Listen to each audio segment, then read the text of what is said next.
Hi and welcome back to Mike's V8 Garage. This time I think it's well over time for revisiting what's happened to my Jaguar XKR.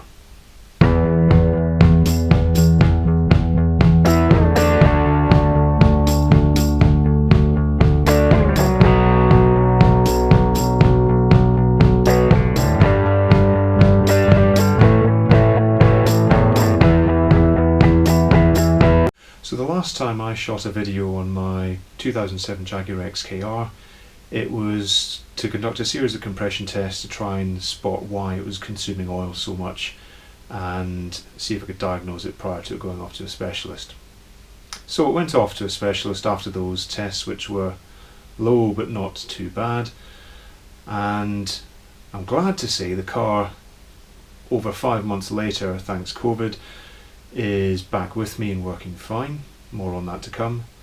But before then, I need to go back to about 5 months ago when I had a call from the garage that was doing the work to ask me to come up and have a look at the engine. So we'll pick the story up from there. So I'm just about to set off for Swallows Jaguar specialists up in Rooksbridge, just north of where I live. So let's do a bit of a time lapse.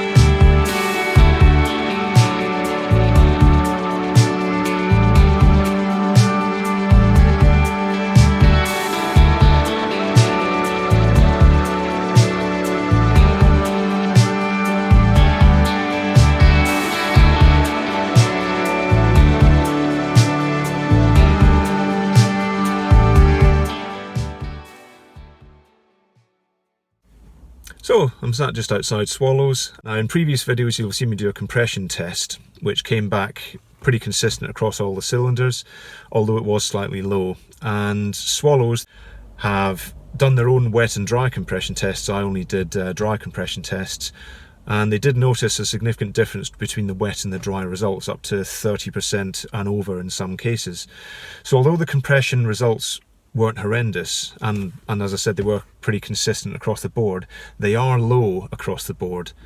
So the car went off to Swallows. They already suspected the valve stem seals weren't in the best of shape either, and obviously the issue, the root of this is high oil consumption more than anything.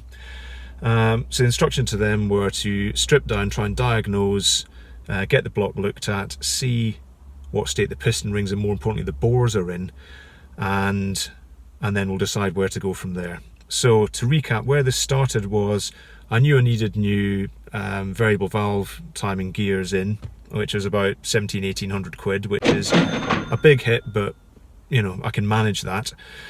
I then anticipated there was going to be some work on top for valve stem seals, because my own thinking was that that was the issue, and the quote for that was, including the VVT units, was around about $2 grand on top, so about $4 grand in total.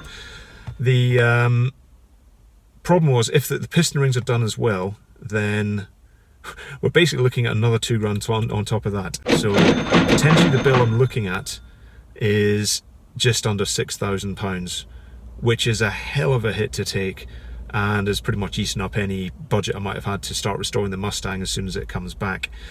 Now, if it comes in as being more than that, or a more serious issue than just piston rings, hone the bores, do the valve stem seals, do the timing gear, put it all back together and so on, then I'm going to have to consider other options. Probably involving a can of petrol and a match at this point. But if it's at the sort of 5758, which is what they've quoted, then I'm going to have to suck that up and probably get it done. And point of note is that the piston rings is very much a while you're in there kind of job. The compression is okay. It's not that inconsistent with an engine of that age and mileage, but it's one of those things where if you're having to take the heads off, do the valve stem seals, and incurring, you know, £4,000 of cost and partially rebuilding the engine, it would be a bit of a false economy to then not go the whole hog, painful as that might be. However, I'm now going to go in, have a look at the block, and see what the score is. Here's hoping it's not too bad. So when I went into Swallows, I had a good chat with the owner there and the mechanic that was working on the car, and then I went and had a look at the engine, which was fully stripped down and ready to proceed with the work which I'd just agreed to. And when I first saw the block itself, bearing in mind this is not the first time I've seen this engine stripped down to a bare block, but it was looking in remarkably good condition. The bores were all in really excellent shape. There was no obvious issues with the surface of the head or anything like that, and the block was, as I said, overall in very good nick, which was good to see. The pistons below that were discoloured by the oil that had been burning, but again the pistons themselves were all good. Onto the heads and the running gear inside them. The heads were all fine.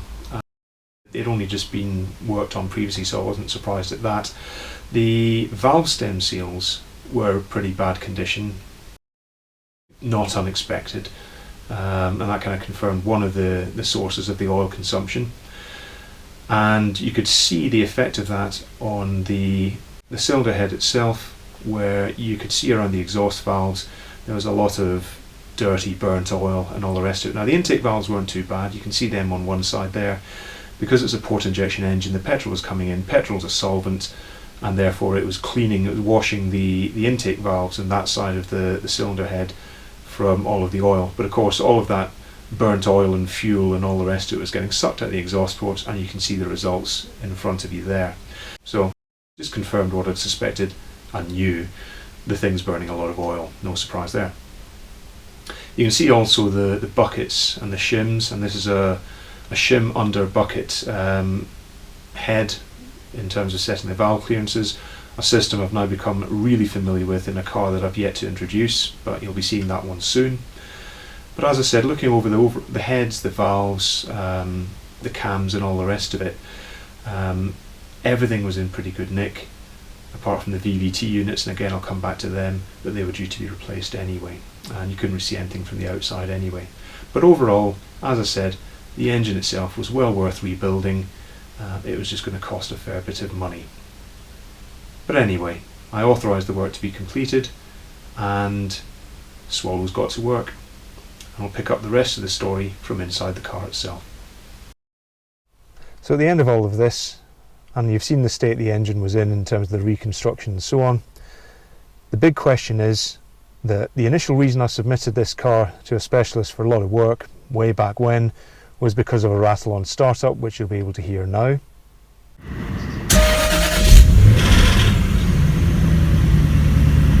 And the major question that I was asking myself when I picked this up from the specialist was, has that now disappeared after 2 engine rebuilds and a lot of other work, a lot of heartache and a very empty wallet? And the answer to that is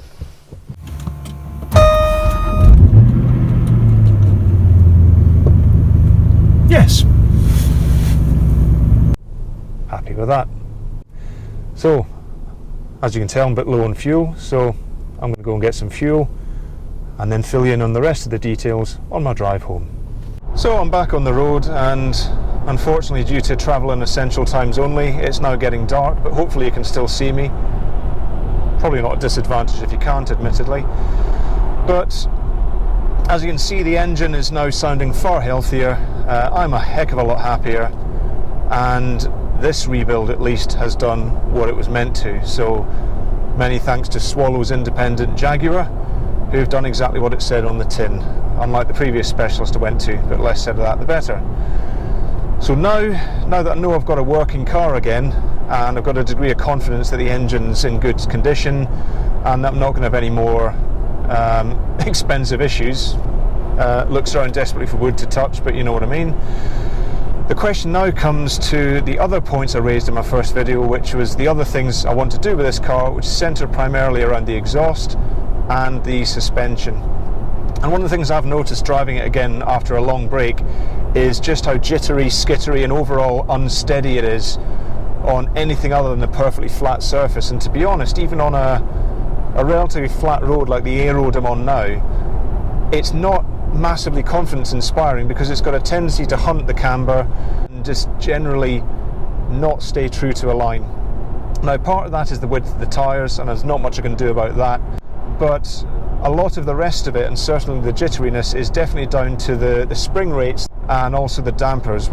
So while the ride height's good, and as I said, if I was tracking the car or something similar, they'd probably be about right. Normal driving, not a good thing. And the intention is to go to a full set of XK, so the non-supercharged springs and dampers, which have got a complete set front and rear. And the intention with that is to fit those first and see how I go, because the standard XK, from people I've spoken to, handles very well, the ride is not an issue, and generally is what you would expect of a GT car with sporty pretensions.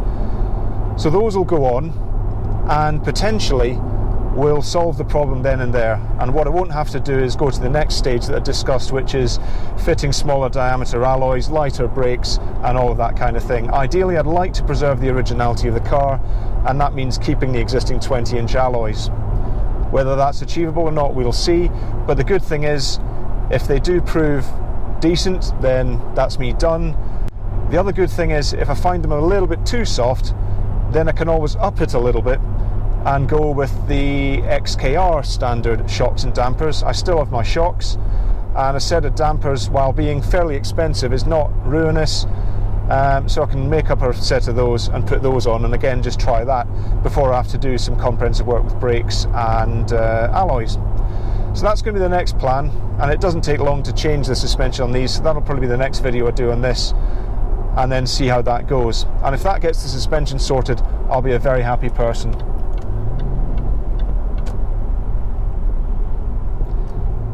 The next thing on the agenda is the noise. And as I said before, with sport cats fitted and the standard exhaust with the valves on it that effectively turn it into a straight pipe above about 3,500 revs, it's too loud.